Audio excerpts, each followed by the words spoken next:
Well, good morning.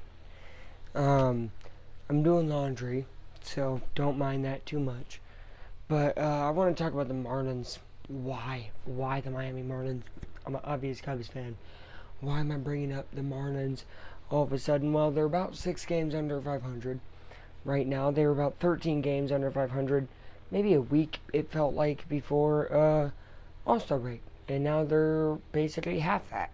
I think that's something that sometimes needs to get talked about. Maybe not congratulated per se, but definitely something that should be noticed or recognized. Not every season needs to be a playoff season. Shout out to my coworker, to not be named, that brought this to my attention. Of basically, I brought him up, and he's like, "Okay, well, they're still nowhere near the playoffs." I said, "Yeah, by the end of the season, they probably will stay kind of where they are. Maybe 3 games back, they get there, but definitely not a playoff team." But does that matter, right? Does it matter that they're going to not make the playoffs? That's what we already thought at the beginning of the year. Um, I think years like this, where you're close to competing, are big. Think about 3 years ago, 2.5, whatever, when I said on this channel that the Pacers were really fun and had a ton of potential.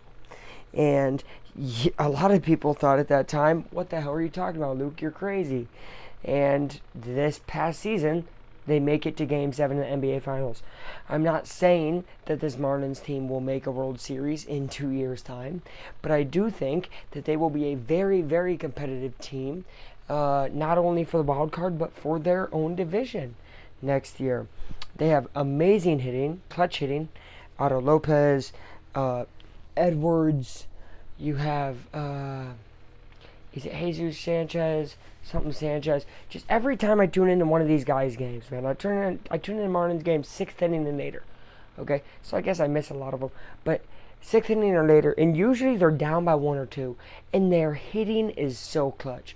I think it's something that's really bright and fresh to see with a team like them, who, we're starting to see some of these really low end teams starting to get okay, right? White Sox and Athletics, still not good, but okay, right? Rockies, absolute trash, but like these other teams, okay. Nationals, okay. Marlins are almost good. That's what I think the biggest difference is with them that I see, is that their hitting's good.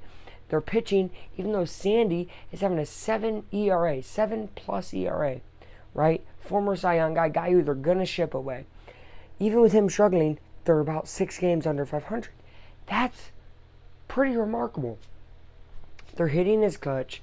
They have guys that can hit for power. Shout out Kyle Stowers, guy who's in the All-Star game. And they're going to have a lot more guys in the All-Star game coming years. Now it's the Marlins, though.